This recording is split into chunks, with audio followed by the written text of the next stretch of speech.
Now Bandai, where's the memorial changer, the twin brace? That's the piece that I'm missing from having a complete collection here. Red Falcon. Yellow Lion. Blue Dolphin. Black Bison. Green Sai. Choju Sentai, Liveman. It's morphin' time.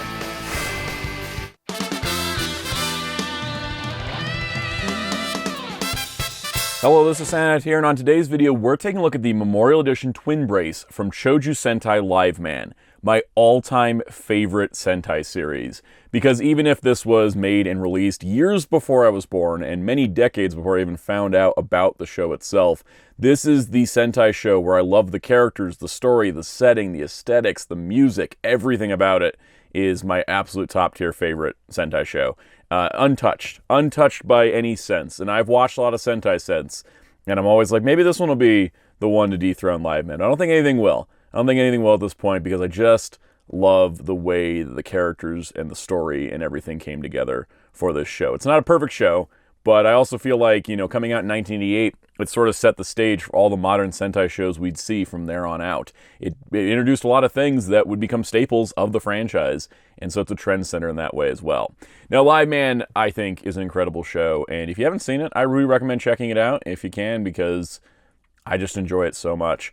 But the thing about the getting the toys for Liveman, it's always really hard because the show was from 1988, never was adapted into Power Rangers, so the release of the toys was limited, and then it does hold popularity, so I've been kind of just sitting and waiting for Bandai to do a new twin brace, because the original was going for exorbitant amounts of money, and to get a complete one that's like super complete, that's a whole conversation we'll get to in a little bit. So when Bandai announced the Memorial Edition changer, I did not even hesitate at pre-ordering it, because even if it was, you know, the high price that premium Bandai changers do go for, it's such a fraction of the price compared to trying to get an original. And they've made, honestly, an even better toy with this. So I'm very excited to look at this. The box is kind of boring, though. It is just a Red Falcon and a like diagram of the twin brace. You got the Liveman logo on the top, Memorial logo on the side, Liveman logo, and then just all the text, including the QR code for the instruction sheet.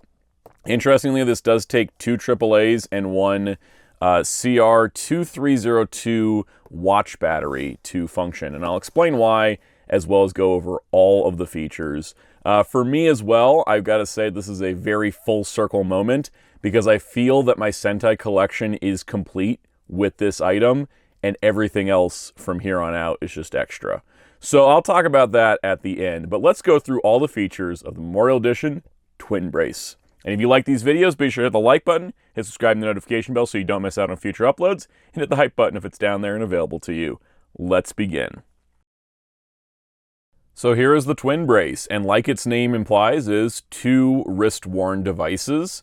And there's 2 sides of this. This actually would go on to become a sort of pseudo-staple in the Sentai series. We'd see it with Turbo Ranger the following year. We'd see it later with O-Ranger. It wouldn't be super common to have 2-part devices, but there are several of them, and Liveman was really kind of a trailblazer in that. But before we take a look at this one, just like with all the 2-part changers, cross changer, aura changer, no matter what, there's always one piece that has all the sound effects and electronics, and then one piece that's just kind of there to activate. So let's take a look. First of all, this is the fancy one. Let's move this out of the way. So this piece here is essentially it's the brace. It goes on this arm, so that way you can do the transformation. And the way it worked on the original toy was that there was a magnet inside, and the magnet would line up to the original brace, activate the sound. That's kind of how it works from what I understand. I've never held one myself. But what they've done here for the Memorial Edition is they've added a IR sensor, so there'll be a light. If you push this button, it activates it. You can see the little light there. It's like the way TV remotes work. So it's an IR light, and then with that turned on, the other brace can detect its motion. Now, in order for this to work, and also for those wondering, it does shut off after a certain point, so if it stops working, you just gotta press the button and light it up again. So the way this works is that you get a watch battery inside, because it needs a battery to run off of it, right? So that's where the watch battery from the box comes in, which is a CR2032. For those wondering, I like it that they do print it on the outside. So you put the watch battery in because you can't fit button cells. Well, button cells won't have enough power. You know, your good old LR44 button cells won't have enough power to run an IR sensor. And then anything bigger than that would disrupt the design because they wanted to make sure it stayed sleek and slim like the original. One of the other things I really like on both of these, you get these nice long plastic straps, but they are like a malleable plastic. They're not a stiff plastic, so they're comfortable to wear, but they are designed for adult wrist sizes with plenty of Velcro adjustment, which is awesome to see because we don't always get that. And then also on the bottom here, there is a little button that you can push with a pin or with your finger, and that's a button. It's a reset button, but it kind of works to turn off the sensor. If you know you're done with it, you can just turn that off. You hit that, and then the sensor will stop censoring.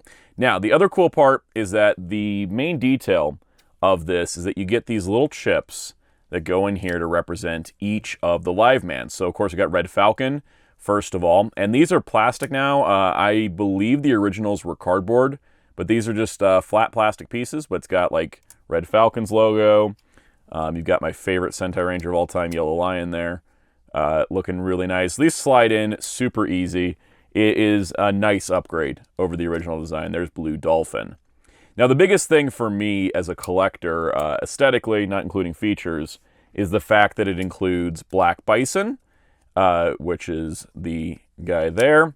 And then, of course, it also includes Green Sai. Now, the reason why this is significant is because with Liveman, you can very clearly tell from the way the toys are designed and the way the show is structured that it was supposed to just be Red Falcon, Yellow Lion, Blue Dolphin for the entire show run. And then about 30 episodes in, they introduce a second mecha, and they introduce two characters that are just there to facilitate the mecha. They're not Liveman themselves, but then they get powers a couple episodes later and then become Black Bison and Green Sai to give us a 5-team lineup. So it kind of works also like kind of influencing later teams like Hurricaneger, where they would have 3 and then add 2, or you had, you know, Go-Onger, etc.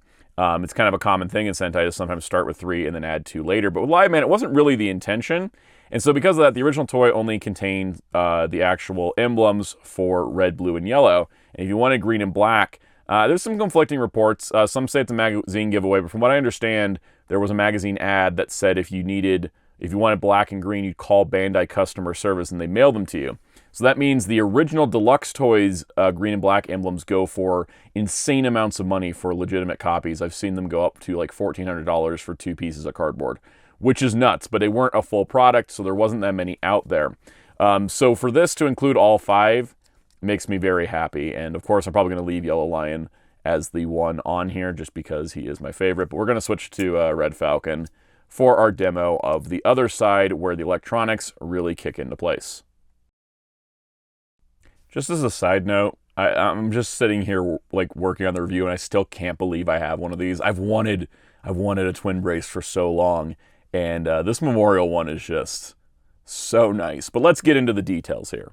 So first things first, it's the same strap as the other side of the brace, and then it also has 2 AAA batteries as a requirement. We got an on-off switch here. There's 2 buttons cleverly hidden here. You got one right here and one here. I like how sleek the design is. The actual toy itself is larger than the deluxe one. They did scale it up, I think, to add some extra features, but also to make it a little bit more show accurate. Then you can see down here, this is the IR sensor receiver. So this is where you want to line up with the other brace. And then there's also an LED here we'll take a look at. And you can tell they didn't plan to add 2 more Rangers to this show because there's the colors of blue, red, and yellow. There's no green and black anywhere on the device. It is very clear that that was a last-minute thing, especially because their weapons didn't get any toys either. But anyways, we have, of course, the brace, and I think it's time to turn it on. Now, there's multiple modes. So let's start with, I'm going to start, the normal mode you turn it on is going to have all the features. There's also a second mode where you can recreate the original deluxe toy sound, and I want to start with that to just kind of, you know, put in historical context what the original deluxe toy was like in 1988.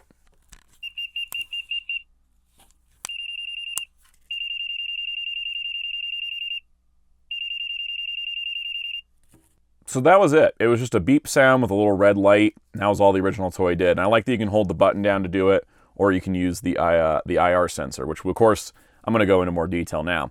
Now, there are 2 modes to the normal functions, and they work basically the same. So, like I showed, if you hold down the red button, you turn it on, that'll go to toy mode. If you hold down this button and turn it on, it'll do all of its features and no IR sensor. And I'll show the differences in that in a minute. But let's turn on the normal mode and get things rolling here.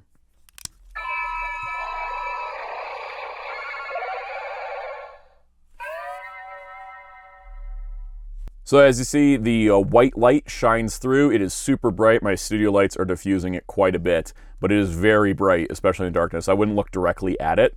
But you can see that you have the red gem, which is the color of the original toy, but you can see the clear lens on top of it, and the LED is sitting above it, so that way you can get whatever color you want. Because what they've done here is they've actually got multiple colors available for all the different Rangers. So the default is red, which you can see it blinks to tell you it's still on. And if you hold the button down, it'll shift through the different colors for the team.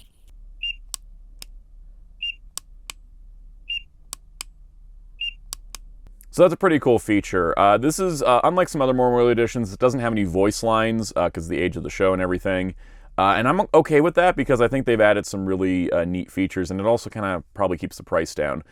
So that's pretty much what you do there to cycle through. There's also this button here, which if you push it will activate transformations, but if you hold it, you'll get 2 different music tracks from the series.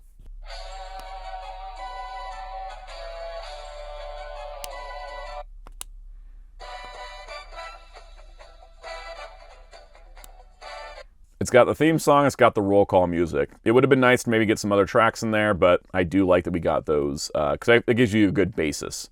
All right, so now before you transform into a Liveman, you can push this button here and get a variety of sound effects for putting on the brace and similar pre-transformation things.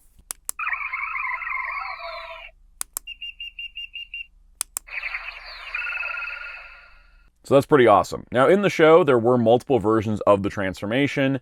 Sometimes it'd be a long, full transformation with a big stock footage sequence. Sometimes it'd be a short transformation. And later in the show, they were really doing a lot of short transformations where they'd hit the brace and then they'd fly into a ball of light and then appear where they needed to be. So what's cool here is they've included 5 different transformations, and all 5 transformations work on all 5 Liveman.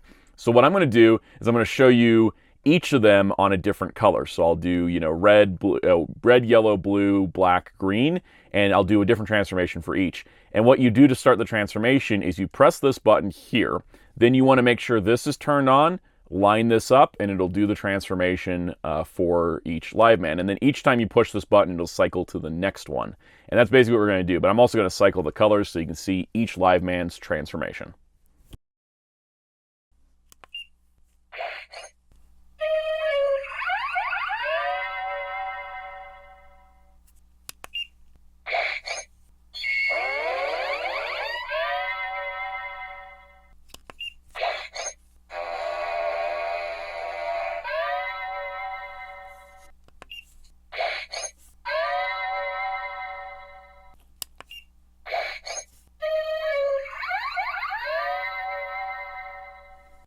So that's all 5 different transformation sounds from different points in the series. Now, if you find all the IR sensor stuff to be kind of obnoxious, because it can be, I don't know, it doesn't come across in the video because I'm just, editing well, but when you have this thing turned on, it can be kind of tricky. Sometimes if you don't line it up correctly, it won't activate, right? Like it should be, it's in activation mode. If we press it again, you can see it'll line up if you do it correctly. But if you come and try to do this at an angle, like if it's not directly lined up, it's not gonna do it. You have to be, if you do it too quickly, it's kind of a tricky alignment, but once you hit it, you hit it. It is a lot harder to do it while wearing it, I will admit, which is slightly annoying, but that it's just kind of the nature of doing an IR light from here to here. You just gotta really like find the angle, find the sweet spot. I also found when it's in yellow mode, it tends to work better, and I don't know why. Maybe it's just me thinking it does.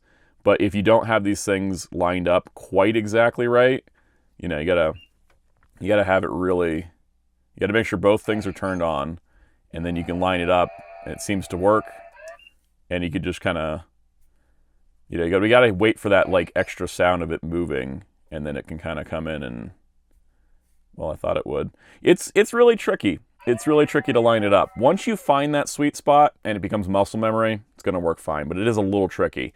So what they did provide as an option for this is you can do this without the IR sensor. So if you turn this off and you hold down the music button and turn it on, And you see it lights up red. Now you don't need the IR sensor for the transformations, you just have to push the button.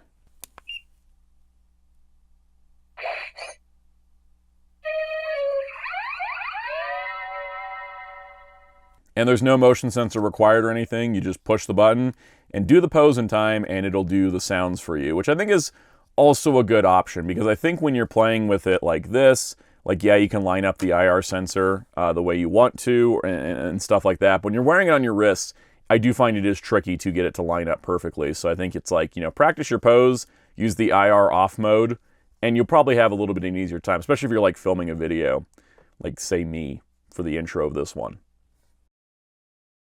Okay, so like I showed, when you do stuff before the transformation, you push the red button, you get some extra sounds. But after the transformation, you also get some sounds, and they start to be specific as to what color you're on. But let's go through them.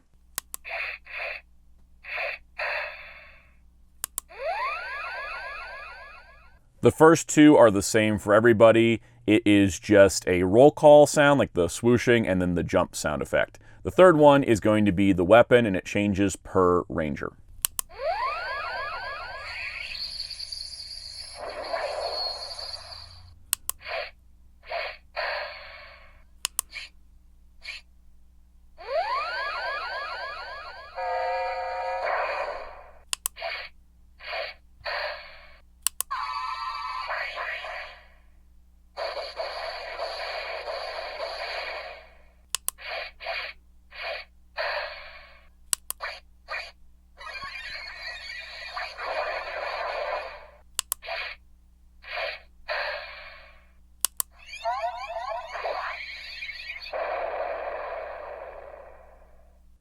So that's all the weapon sounds for each of them. The roll call sounds are slightly different, so I did include those as well. But that's basically the first three sounds is roll call, jump, and weapon. Let's go on to the next one.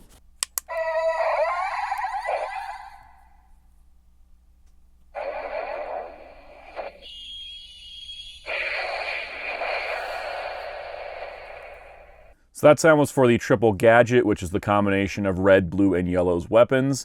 And that will play on the red, blue, and yellow settings. But if you switch over to black and green, they'll do the shock attack, which was their special move.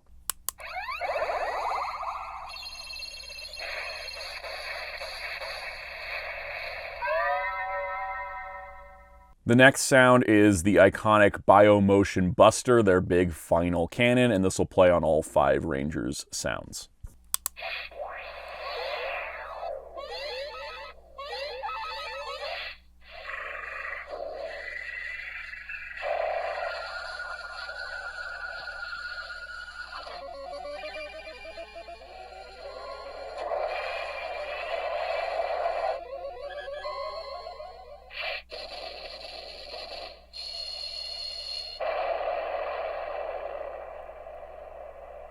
The next sound is going to be the mecha sound. If it's on red, yellow, and blue, it'll be for live robo, and if it's on green and black, it'll be for live boxer.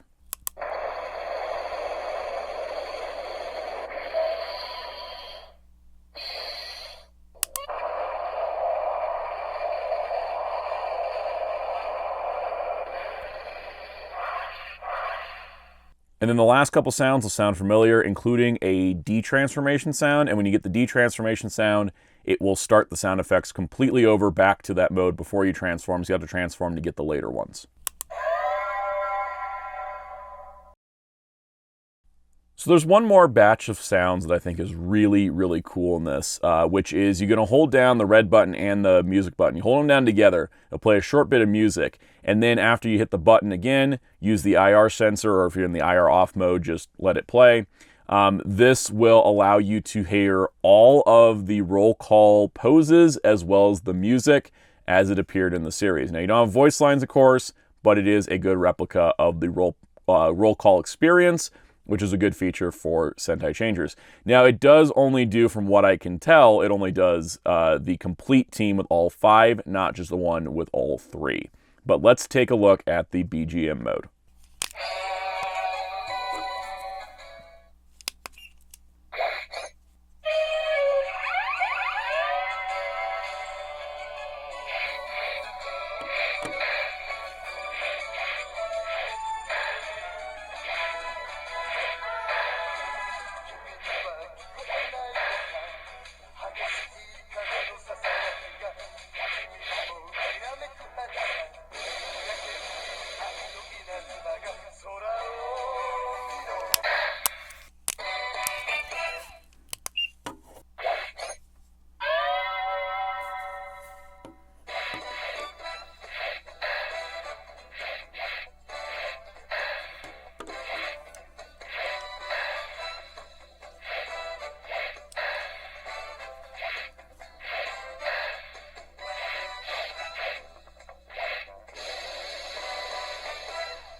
So by adding the twin brace, I say my Sentai collection is complete. And why do I say that? Because the three things for Sentai toys for me is changers, figures, and mecha. All right? I love the Sentai mecha is one of my favorite parts of the franchise. In terms of toys, it's like my favorite toys, even if recent years haven't been as strong. I love action figures. I do love having action figures of the Rangers, and I love having the role-play changers.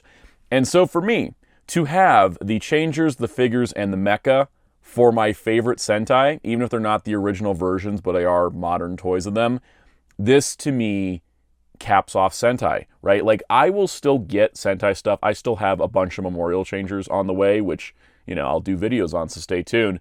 You know, I'm still going to get the Memorial Growl phone. I got the Memorial Magi phone coming soon. I got the Vulcan brace. I'm going to get the Memorial Tegasword. Like, I'm still going to get Sentai stuff after this. This is by no means saying I'm done collecting Sentai. But what I mean by my Sentai collection is complete is that I feel this sense of completion that if they never made any more Sentai toys again, which even though the series is on hiatus, they're still going to make toys. Bandai does love money. I could, you know, if at this point, now that I have the change of the figures and the mecha for my favorite show, I can say if they never made any more Sentai toys again, I'm happy. I'm satisfied. I'm covered. Everything after this is extra, right? Like, everything after this is extra. I have no more stress when it comes to Sentai toys. If there's something I want, I'll get it. If there's something I don't want, I won't get it. I don't have to go, man, I wish they made this instead of that, because I got the three main things for my favorite series. You know, would I have liked Figuarts as opposed to Shoto Super? Sure, but I'm not picky. The Shoto Supers for these are really nice. I did a video on them. Same thing, I did a video on the SMP kits for Live Boxer and Live Robo to make Super Live Robo. You know, would I've loved like a Soul Chogokin? Yeah, absolutely.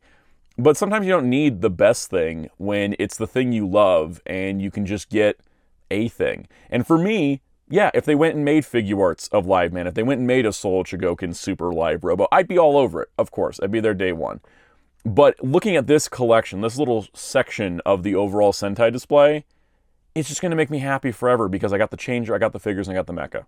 You know, scales, whatever. They never made consistent scale on mecha or figures ever. So this doesn't bother me, right? I am just happy to have my favorite team represented by the big three things that I love to collect from Sentai.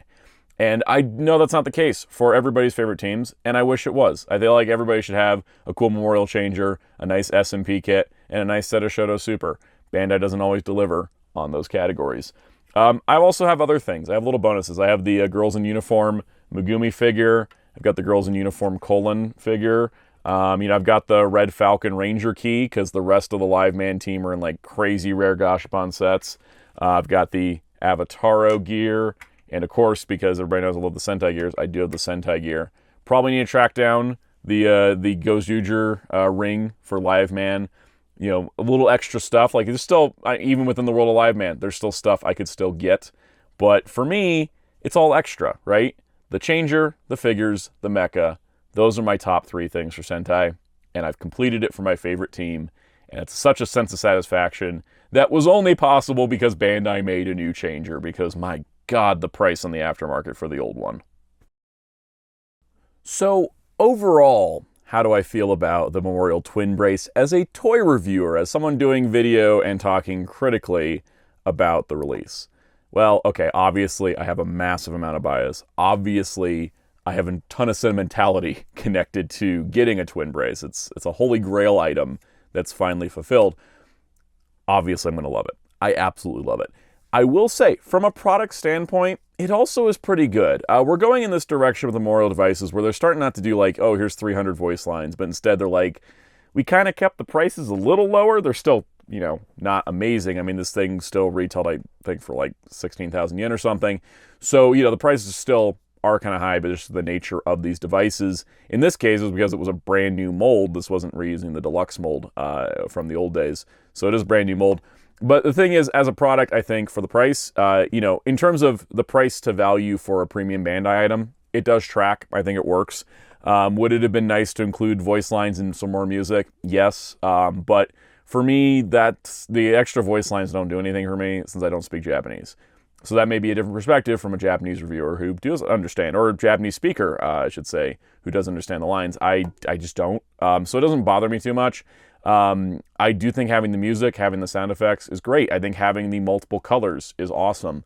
The only thing that really sort of bugs me is the finickiness of the IR sensor. And it's not really, I don't know if it's the designer's fault because they're working this into an old design. But, you know, with this, you have to wait for that extra sound after you press the button to transform before you can actually use the IR sensor. And sometimes you just want to get right to it, and it doesn't go right to it. And then the angle's tricky. Like, if you're wearing it, getting that to line up to here, you got to hit it at a weird angle, right? It's not a flat angle. You got to hit it like this. And if it's too close, it's not going to work. And if it's too far away, it's not going to work. It's like the sweet spot's like right here, which is why I think they put that light here to shine down on this part to kind of just give you like the, oh, you hit the right spot. Remember it for next time. It's like really close, but it's not quite touching. I think it works. I think it works in theory.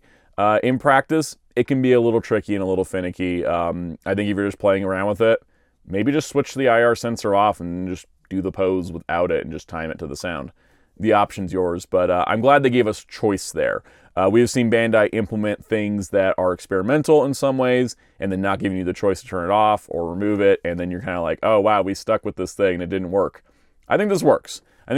It's just the IR sensor is very specific, but other than that, it's great. It's absolutely great. And to get an older changer out on the market again like this, I think is super valuable as a fan. And I hope it leads to more. I hope, you know, they started with Liveman because this is one of those popular from the 80s, but I hope we get the other 80s ones. I mean, they're going and doing Sun Vulcan, which never had a toy before, so I'm hoping that we will see more from more of the 80s Sentai, because it'd be great to have a whole collection of memorial changers based on the Showa series, because I really like those shows. So that does it for my video on the Liveman Twin Brace Memorial Edition. If you enjoyed it, hit the like button and subscribe to the notification bell if you haven't already. Hit the hype button if it's available down there for you. Leave any comments, questions, concerns in the comments section down below. If you'd like to join our Discord server, we have one in the link below. You can also join as a channel member, get perks like early access to videos and special shoutouts. Let's give some of our channel members a special shout out. Special shout out to all of our channel members, including the Loop on the Third Fan channel, Mr. Arrowverse 16, Ghostly, Parzival Joker, Liam Peterson, Ivan, Link, Blonde Snake 88, Swine Asterumo, and Chris Ramsey. Thank you all for your support, viewers and channel members alike. If you so wish, I'm on social media on Blue Sky and Letterboxd at Soundout12. You can also find my What Graphic Designer on social media and Discord at DarkClaw643. You can find Hero Club at HeroClub.com for tokusatsu interviews and more. And until next time, this is Soundout saying, for me, the Sentai collection may be complete, but there's still plenty of extras to add on top.